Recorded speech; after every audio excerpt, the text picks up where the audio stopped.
и святи самовещи, Господи. Ние ти благодарни, Боже, за тази възможност и за тази привилегия, Господи. От това татко наш небесния да дойдем пред Тебе, Боже святи. Защото, Господи, само пред Тебе имаме утеха, само пред Тебе имаме сирене, само пред Тебе имаме благословение, Боже святи. Този час, Боже, Ти знаеш сърцата ни, Господи, знаеш болките ни, знаеш страданията ни, знаеш мъките ни, Господи, през които поминаваме, Боже, и ние Ти молим. Нека, Господи, както си почистил своите ученици, Господи, в своята стаячка, и Боже, Ти вляна, Боже, от заключвата врата каза мир вам. Този час, Господи, ние имаме нуждата да дойдеш и да посетиш и да присъстваш, Господи, в нас, Господи, да посещаваш, Господи, да присъстваш помежду нас и да кажеш мир вам. Наистина, Господи, колко повече ние си нуждаем, Боже, от Твоят мир, Боже свят. Дай ни Твоят мир, Татко Небесни, за да може какво? Да угаси всички стрели на лукави. Господи, когато Твоят мир, Боже, е вътре в нас, тогава, Господи, всяка една болка, всяка на страдание, всяка на немощ, всяко на нещо, Господи, то ще бъде лекувано, Господи, със Твоята ръка. Защото знаем тогава, че ние не сме сами, но знаем, че Ти си в живота ни и през трудността, когато да преминаваме, Боже, знаем, че ние не сме сами, но Ти си с нас, Господи. Ти витаваш в нас, Господи, Ти царуваш и Ти живееш. Молим Те и Те умоляваме, както апостол Йоан, заставайки, Господи, пред Тебе със сълзи на очи, се молил на Тебе и казал, аз Те моля да Те умолявам. Господи, умоляваме Те, Господи, този час. Ела и посети своят народ. Ела и докоси, Господи, Твоят народ. Ела и протегни Твоята ръка, Господи, и дай нужното и потребното, Господи, да чуе. И си нуждаем от Тебе, Боже. Съгласни повече, може от двама или трима. И си молим за нашия пастир, Господи. Гале! Боже, ние го отнигаме Татко нашия Боже сега в този час. Боже, аз Ти моля в името и кръвта на Исус Христос, Господи, дай му завършено изцеление. Не чрез сила, не чрез мощ, но чрез духът на Господа. И аз Ти моля, Боже, святи сега, в този час, Боже, нека, Боже, съгласни повече от двама, Ти казваш, кой ще им бъде дадено. И ние си молим сега, Господи, първо предоставяме нуждата, Боже, на брата. Тогава, Господи, нашата нужда ще бъде благословена и нашата нужда ще бъде отговорена. Когато, Господи, първо приемаме при сърце наистина чудата, тогава, Господи, нашата ще бъде отговорена. Затова ние Те молим, Господи, се застъпваме искрено на Тебе, Боже свят. Тази вечер, Господи, ние Те молим и Те умоляваме. Покажи Твоята любов. Защото, Господи, Той се нуждае, Боже, от Тебе. Кой друг може да избави? Ти си по-близо и от съпруга, и от деца, и от внуци, и от всички други, Господи. Не Ти ли, Господи, живееш вътре в нас. Не Ти ли, Господи, Ти живееш и отташ вътре в нас. Не Ти ли, Боже, святи, Ти знаеш всичко за нас, Господи. Не Ти ли, Боже, не да знаеш, Господи, преди да изкажеш думата, Ти знаеш цялата. Ние сме Ти благодарни, защото, Господи, имаме мира в Тебе. Защото, Господи, ние сме в Твоята ръка, Татко Небесни, и вярваме и знаем, че в този натиск, който ни потискаш, Господи, ние сме Ти благодарни, че Ти си с нас. Ти си, Господи, ни хваща за ръка и казваш, че това е пътя, по който ние трябва да вървим. Благодарим Ти, че Ти си пътят истината и живота. Благодарим Ти, че това последно време, Боже, ние не си отклоняваме, ни помагаш в това ние да не се отклоняваме от Тебе, да не се отклоняваме на този път. Да не Те отдадем, Господи, на Тебе наскърбление, да не Ти дадем на Тебе, Боже, нещо, което може да Те наскърби и да няма благословение, Господи. Но Ти си жалостив и милостив, който винаги ни държиш. Да не се поклащаме от вярата, да не се поклащаме от любовта, а само на Тебе да служим, на Тебе вечният Бог. Исус Христос от Назарет. Тази вечер, Господи, ние се молим и искаме, Господи, и ще продължаваме да искаме. Може, ако е нужно, защо и да не си просим един на друг, Господи, да покаже тази божествена любов пред Тебе, Боже. Когато приемаме при сърце чудата болка на брата, на сестрата, като за нас, като всяка че ние преминаваме през това. И това, Господи, Ти да гласиш тези болки, тези немощи, тези. Благодарим Ти, Боже, благодарим Ти, Татко Небес. И се моляваме, Боже, чудо на чудесата, Татко наш Небес. Виж живота на пастора, Господи, виж делата му, Боже. Виж старанието му, Господи, виж служението му, Господи. Той желае и иска, Господи, само единствено на Тебе да угажда, на Тебе да върви, на Тебе да оплувава, на Тебе да казва. Благославяме го, Господи, окоръжаваме го, Господи, утвърждаваме го, Господи, в Тебе. Вярваме и знаем, че Ти си милостив, Господи. Когато изцеляваш, изцели нашия брат, Боже. Предоставяме го пред Тебе, Татко Небес. Благодарим Ти, Господи, за това, че Ти ще го докоснеш тази вечер, Боже. И Ти ще го изцелиш, понеже за Тебе няма нищо невъзможно. От това, Господи, Ти казваш тази вечер, вярваме, че Ти казваш на всеки един от нас. Има ли нещо невъзможно за мене? Ти ни питаш. И ние Ти казваме, Господи, благословен да бъдеш. Който казваме, няма нищо невъзможно за Тебе, Господи. Погледни милостиво. Погледни любящо, Господи, защото ние си нуждаем от Тебе. Благодарим Ти, Боже. Благодарим Ти, Татко Небес. Нека, Господи, Твоята милост тази вечер, Боже, да направи чудото за пасока. Боже, ли го благославяме, Боже, ли го обичаме за Твоята божествена любов. И ние Ти молим, Ти си поглед във всеки един. Ти си казва, Господи, нежна майка може да остави чадото си. Аз никак няма да ви оставя и никак няма да ви забравя. Господи, Ти казваш, на дланица съм ви храбна. Боже, Ти ни познаваш повече, отколкото ни си познавам. Благославям сега, Господи, всяко на друго семейство. Тази вечер, Господи, която сме събрани, може, и ние сме Ти благодарни, че сме събрани повече от двама. Благославям всяко на семейство, Господи, Ти знаеш на всеки един нуждата, проблема. Но, Господи, ние Ти благодарим, че се укрепяваме днеска жени в Тебе. На Тебе се уповаваме, Боже святи, и разчитаме, казваме, Ти си нашата надежда.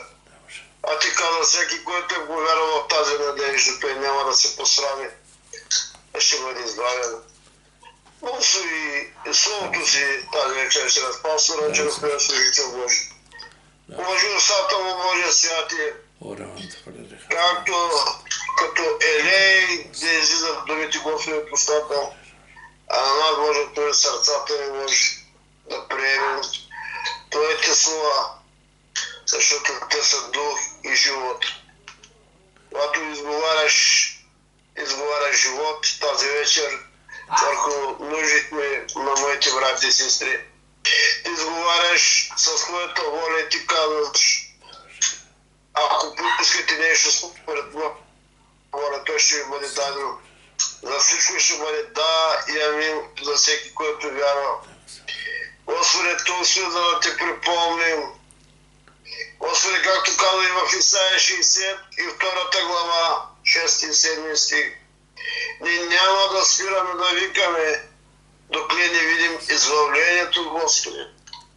Ние сме онези стражи, Господи, които викаме пред Тебе, в които ние ще видим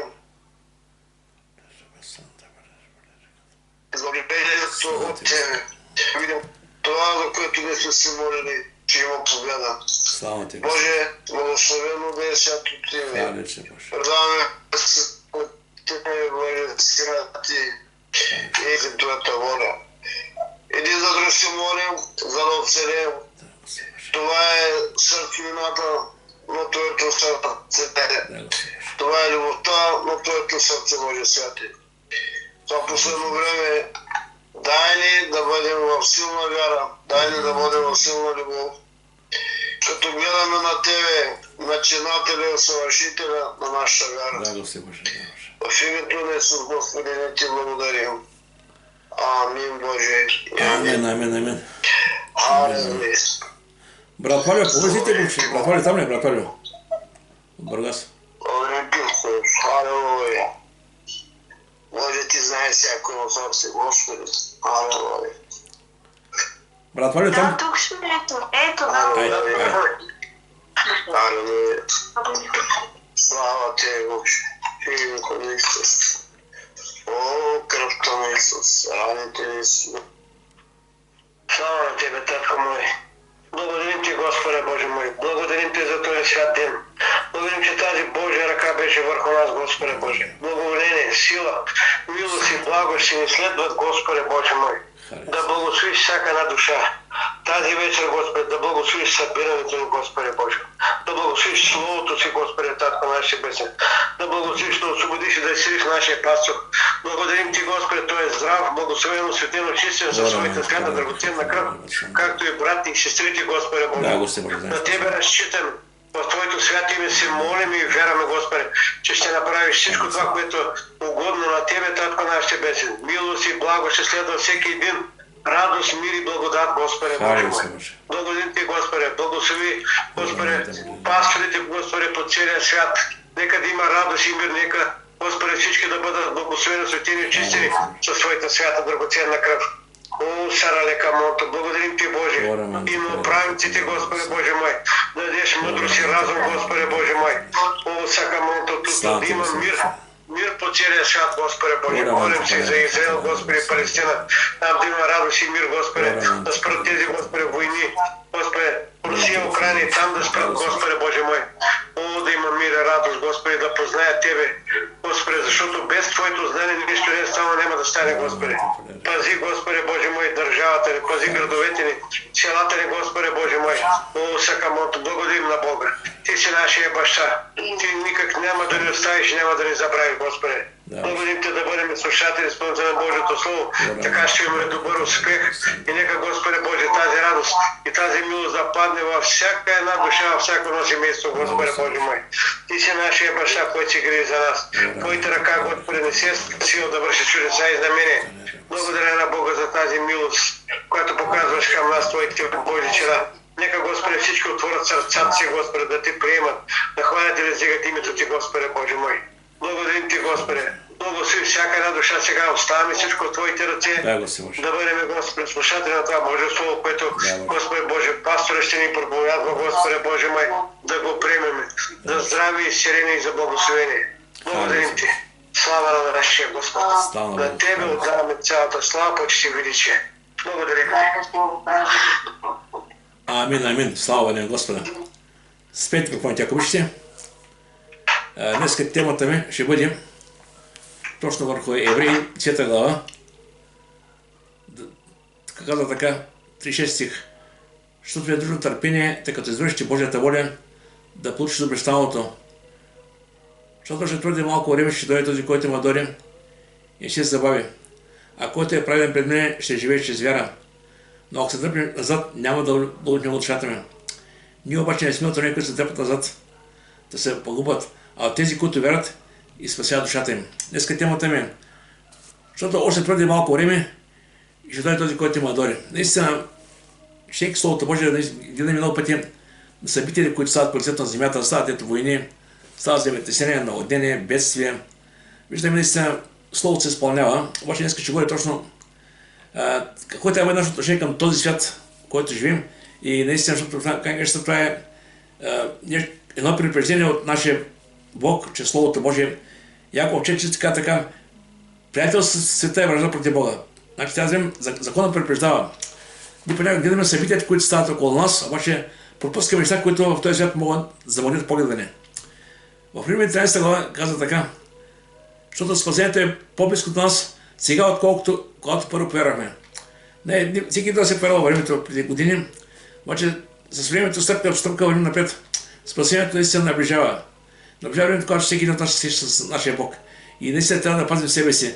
И защото Словото Божие предупреждава, че има враг в този свят. Освен дявола си е дявол.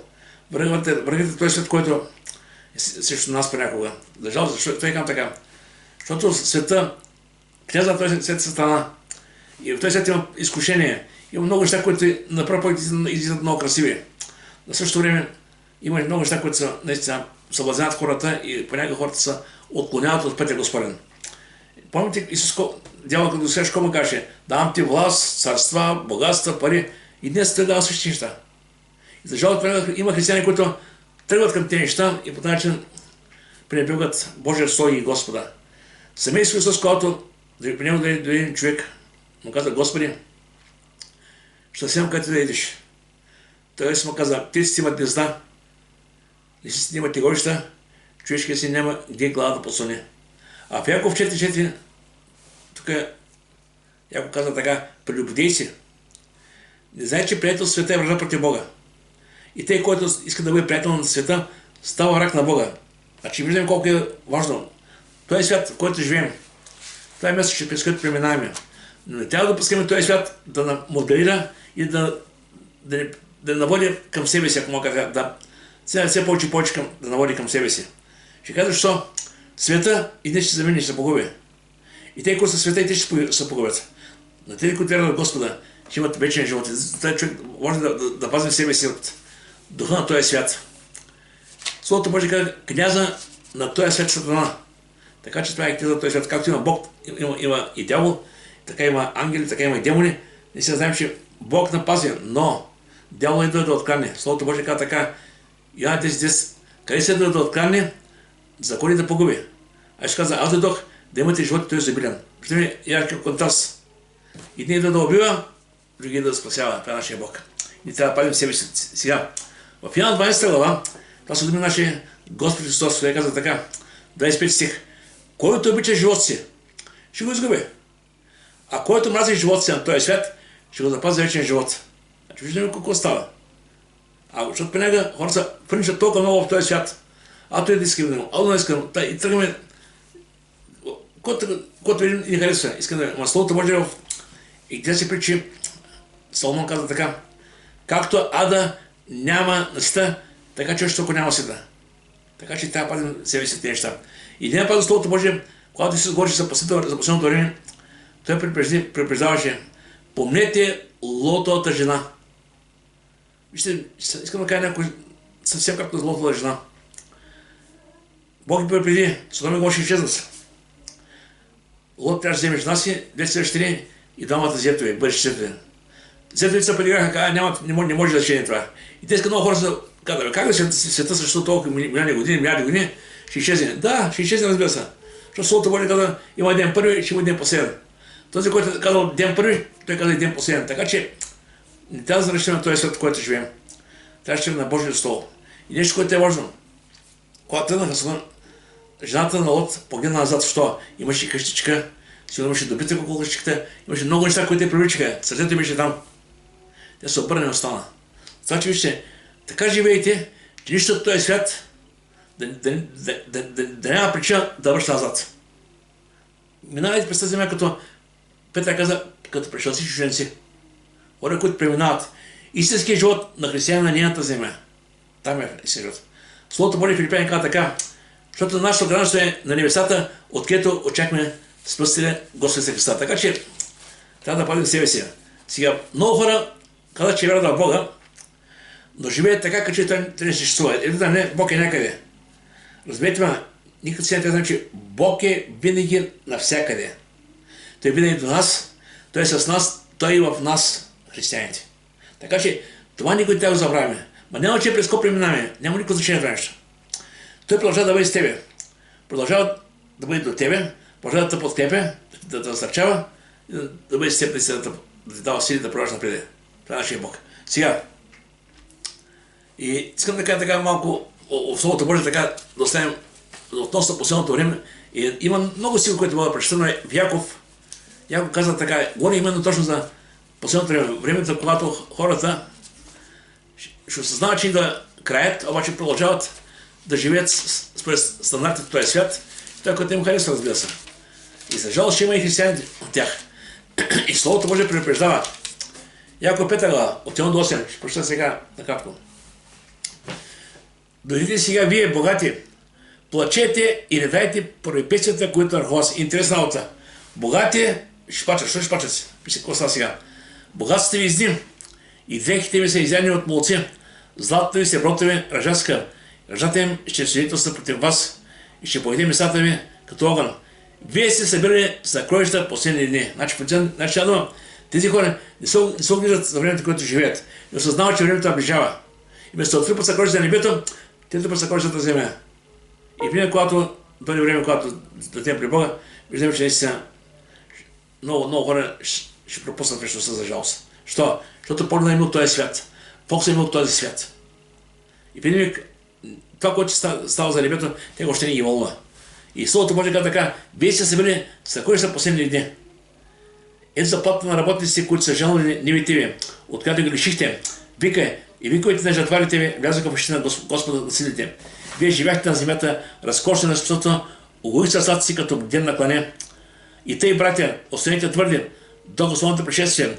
Ето земеделецът очаква скъпосения плод от земята и търпи за него, докато получат и ранния и късния дъжд. Останете и вие твърди и укрепете сърцата си, защото Господното пришествие наближи. Причината за цялото това послание е, че Господното пришествие наближава. Всичко друго на тази земя, което да притежаваш, какво да правиш, какво да имаш, това е временно. Това е за тази земя.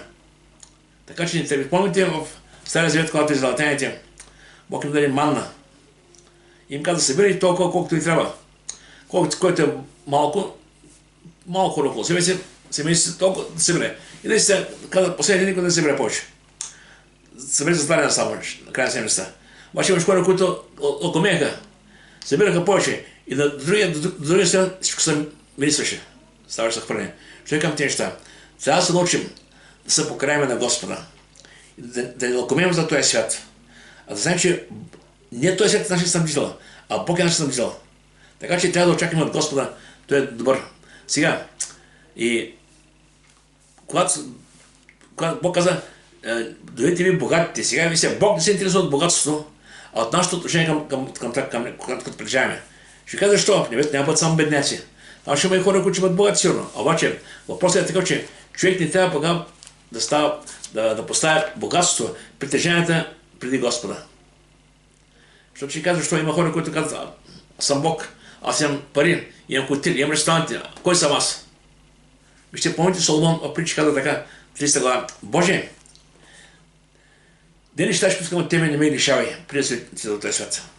Не ми дай кажа богатство, да не ме се разгордее, да каже ти кой си. Не ми дай казва скъмност, да не ми да откарна да се пори твоето име. Дай ми кажа хляба на времето, хляба, който не се пада. Колко силно послание.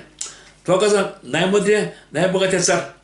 Той каза, не ми трябва тези богатства, не ми трябва нищо повече. Искам това. Самия Соломон в Екклесиастската глава каза така, има къщи, вили, лозя, жени, слугини. Той имаше хиляда жени. Имаше всичко, което може да пожелат община. Обаче каза така, като се върна назад, каза, направих една равносметка на живота си. Видях, че всичко е суета на суетите и горе на вятъра. И в Екклесиаст, последните думи на Екклесиаст каза така, бой се от Бога и пари заповедите му, защото това е за човека. Вижте, в Псалми се казва така, не опай на насилие, не се надявай на суетно грабителство и на богатство. А ако се мъжи богатството, вие не прилепвайте сърцето си към него. Значи, представете, аз познавам хора, които в земя стават много богати. Имеят, примерно, някой има богати родина и видим някой родина се отива и ти оставаш наследник. И тя казва, че парите, когато са друг човек, стоят по друг начин, когато твой джоб променя човека. Променя се. Виждам как хората се променят. Променят се приятелите, променят се живота, променят се компаниите и се стремят стават други хора. Защото имат повече пари. Искам да ви кажа, че не допускайте парите, богатството да променя това, което сте вие. В самия Исус казва Словото Божие. Лука 12-15 казва така. Внимавайте и пазете се от всяко користолюбие, защото живота на човека не се състои в избирането на имота му. Користолюбието е точно това. Искаш повече, ти имаш една стая, искаш две. Имаш две, искаш да имаш повече. Имаш една къща, искаш да имаш две къщи. Имаш една къща, това е, се иска повече. Понякога на правата да имаме повече, пропускаме главната цел. Да знаем кой иска Бог от нас. Каква е Божията воля за нас. Наистина трябва да внимаваме тези неща. Сега, така Словото бърка, дайте сега вие богати. И сега ако мога да кажа изречение. Не търсите сигурност в материалните неща. Ще кажа защо? Аз съм много богати хора, които си безславно. Колко си богат? Като дойде болестта, като дойде смъртта, кой ти помага? Така че е важно в времето, което си на тази земя, да помислиш за времето, което няма бъдеш тук. Помисли. Парите и други неща ще станат. Вечността. Това е важното. Самия Словото Божие казва така, Матея 16:26, какво ще ползвам, ако спечелиш богатството на цялата земя, а загубиш живота си? Какво ще даде цялата душата си? Сега, упомената богатството създава една лъжлива чувство на сигурност и фалш. Че едва не, всичко от този свят мога да си го купя, мога да го имам. Мадама, може да пиша кой си купува с пари. Бог не се купува с пари. Бог е вечен Бог и при Бог е да с вяра и ние уповаме на Неговата благодат и милост. Причи, шиква се слока, причи и на Исус 17 казва сега. Това си предупреждение. Да пазим в себе си. Нечестивият придобива, измамливия печалба, а който сее правда, жена е сигурна награда. Интересът е този, който прави далаверие, краде, лъжи, маме, бързо забогатява. Да, бързо, обаче каква пайда?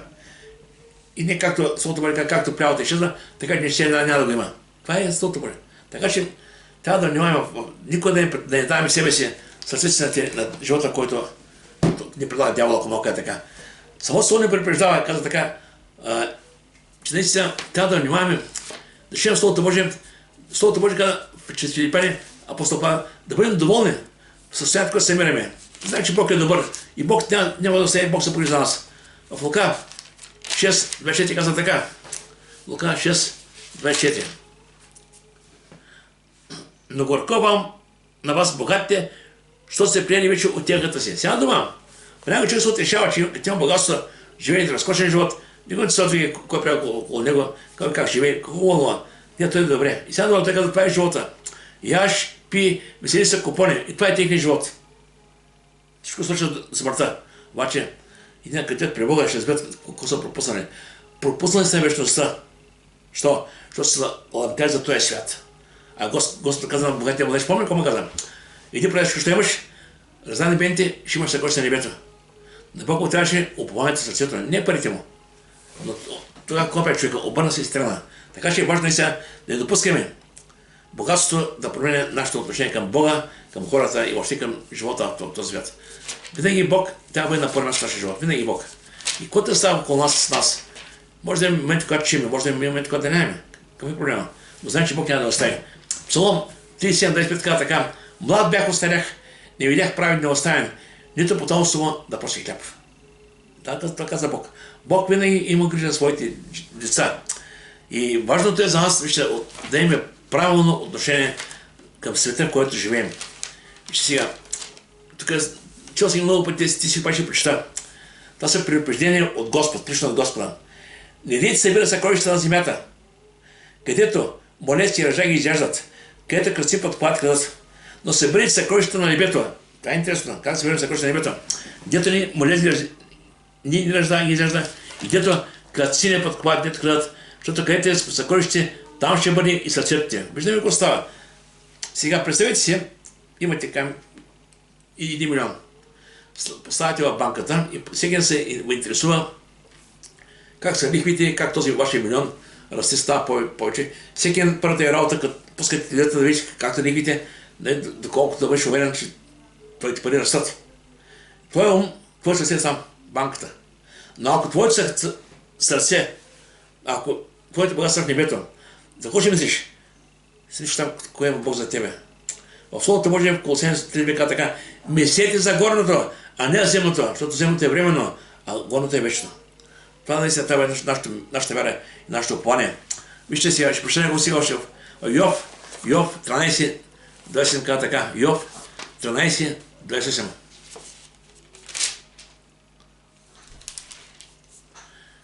Затова аз тлея като нещо и гнило, като веха от монет изядена. Това е човешкият живот. Помните Йов какво става? Йов загуби всичко за един ден, всичко загуби.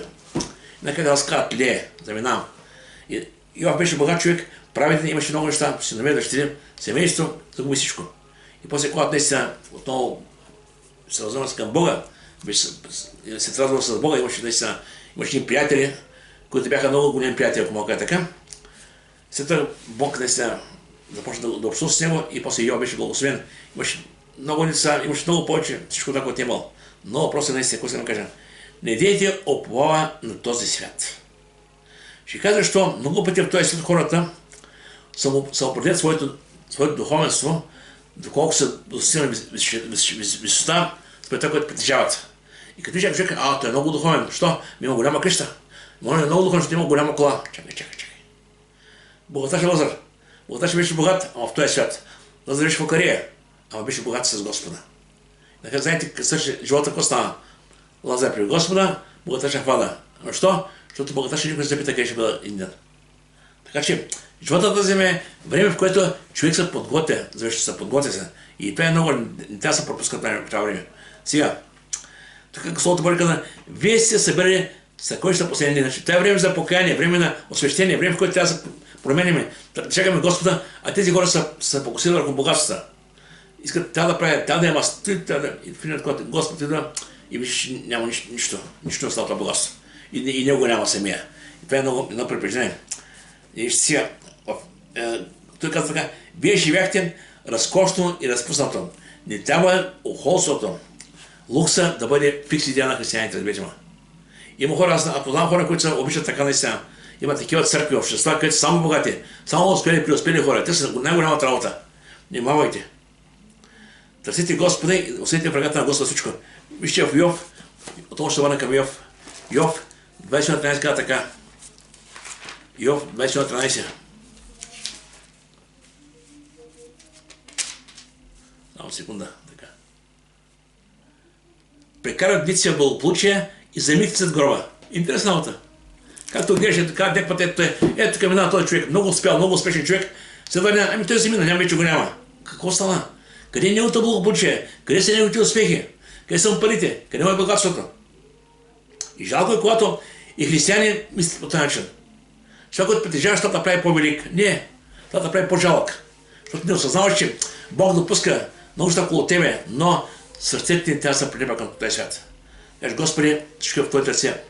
Сега вижте, помните в Лука 16 глава, прямо казах в Анас, богаташ е Лазар двамата. Това е един много силен персонаж.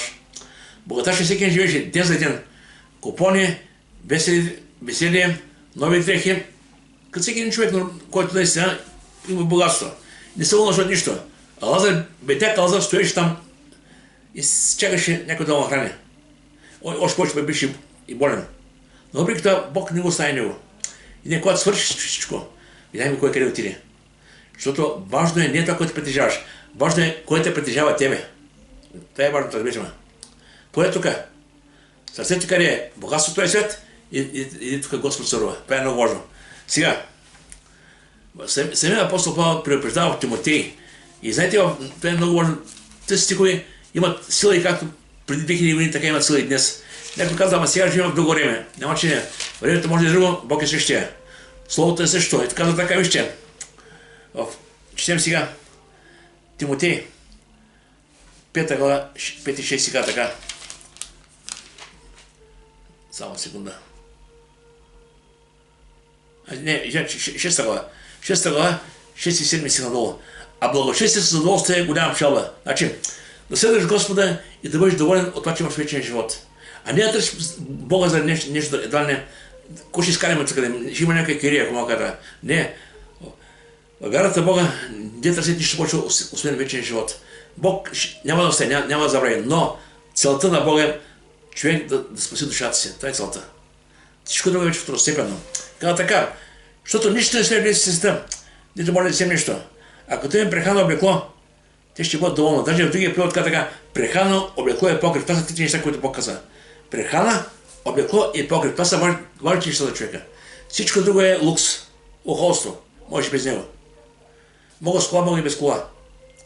Мога с втори етаж, мога и без втори етаж.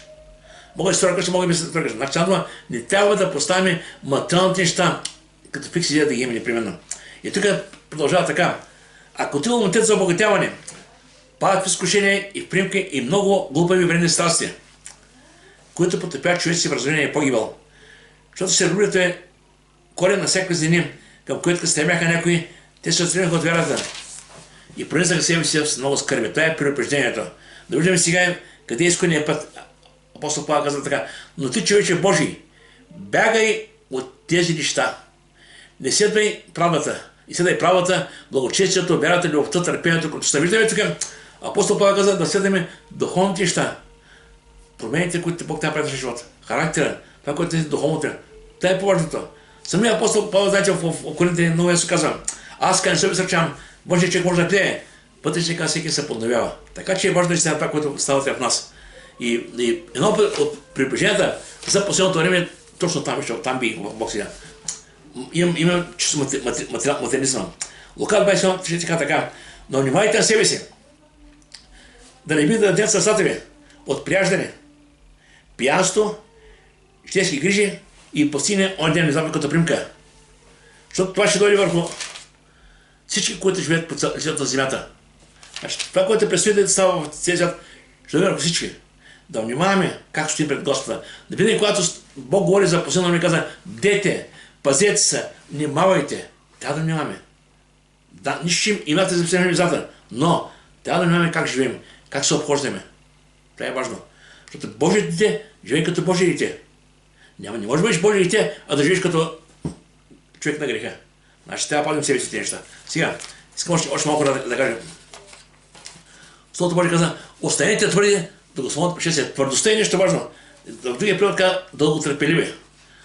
Твърди и дълготърпеливи, това са така синоними.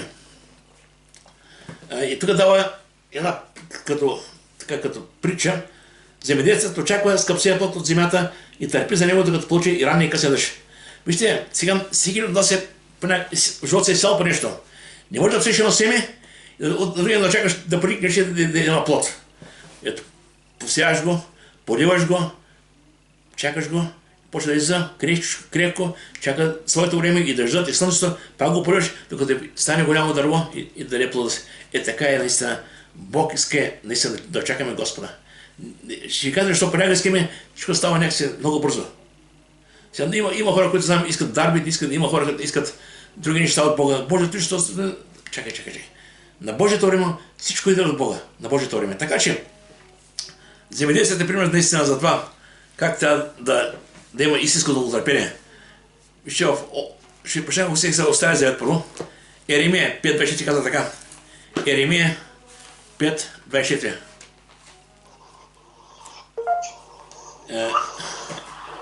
Не се не боите от мене, казва Господ. Няма да трепете от мене пред мене, което свеща започва да поставя така, не 5.24. Така. Еремия 5. Само секунда.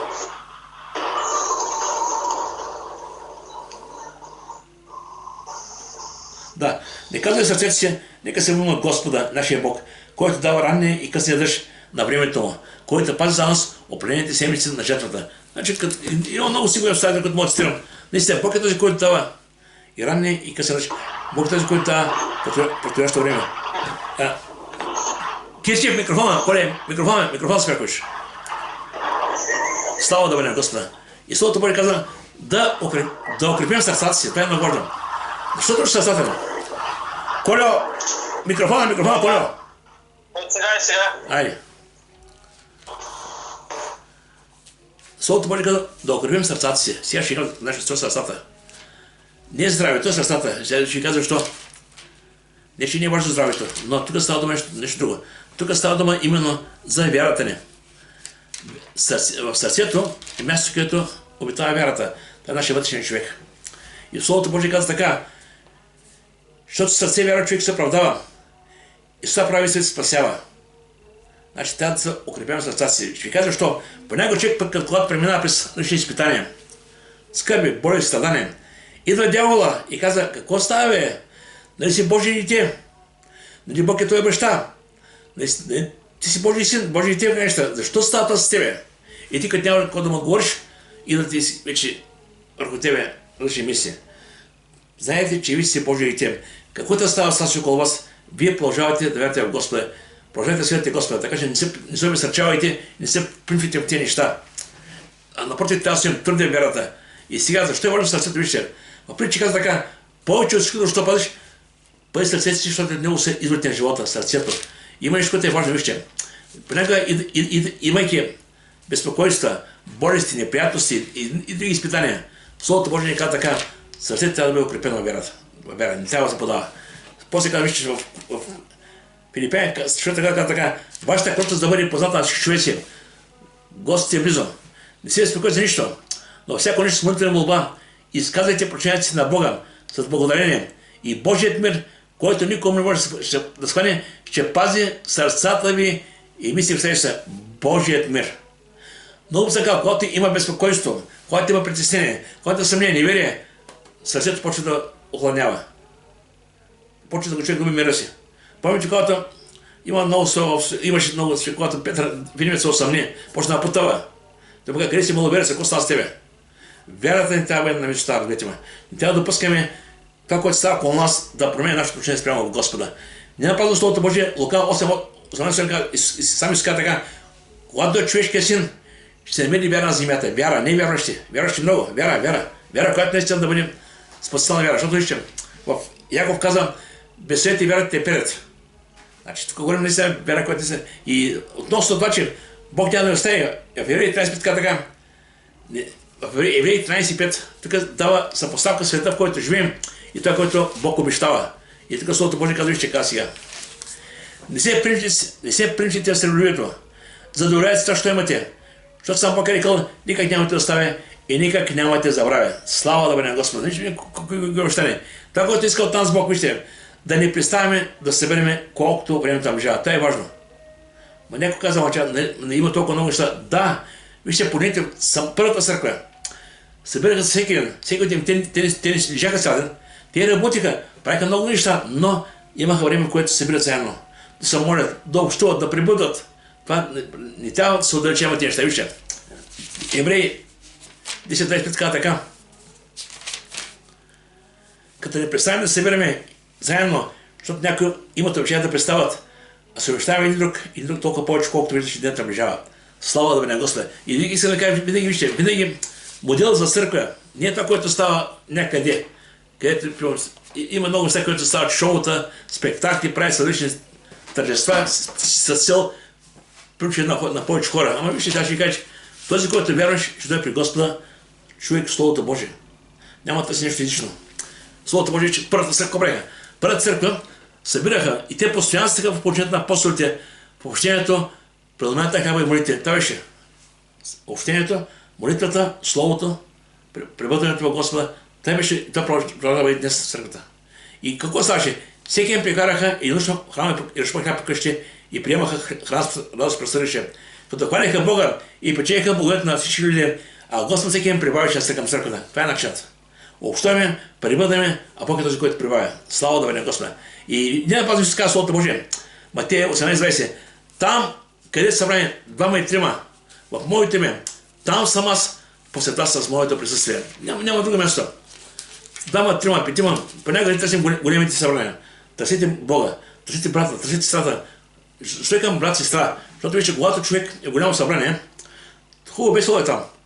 Хубаво е, защото всеки не се хубаво е наистина. Обаче, малко събрание, ето не се познаеме. И познаваш се брата, познаваш сестрата, знаеш неговите проблеми, знаеш неговите нужди. Имаме възможност да общуваме, да се молим, да прибъдаме, наистина да се помагаме. Това е християнството, разбираме. Християнството е точно това, не много големите работи. И самия Петър каза така, вижте, че наистина да молитваме, да прибъдаме, защото времето наближава. И каза, а краят на всичко е наближил. И те, живейте разумно и трезво, да се предавате на молитва. и така не наближава. Молитва, общение. Това е много важно. И нещо, което е не по-мало важно, да очакваме Господа, да очакваме. Някой си мисли, че не напознам, Бог не дал някакъв час и ден. Те опитаха, Господи, как ще бъде това? Помните когато е? За онния час никой не знае, освен Бог. Никой не знае. И наистина от нас иска да очакваме. Както земеделието очаква, така ние трябва да очакваме наистина нашия Господ. Псалом 136 казва така. Псалом 136. Душата им очаква Господа повече от ние, които очакват зората. Тая очакват да чакаш Господа. Кажеш, Господи, дойди, ела в моя живот, наистина, помогни ме така да го живее за Твоя слава, наистина, ти бъдеш поставен. Сега, сама дума очаквам, това значи чакам с търпение, на гръцки искрено, настойчиво очакване на нещо, което виждаме, вярваме, че скоро идва. И тя казва, че при 2000 години, това слово при 2000 години. Всеки измежден наближава още повече времето, когато ще дойде. И наистина трябва да бъдем хора, които да очакваме Господа. Не само да преминаваме през тази земя, но да живеем като хора, които очакват, да разберем Неговата воля и да живеем в нея. Римляни 8.19 казва така, това е последния си, който чета сега.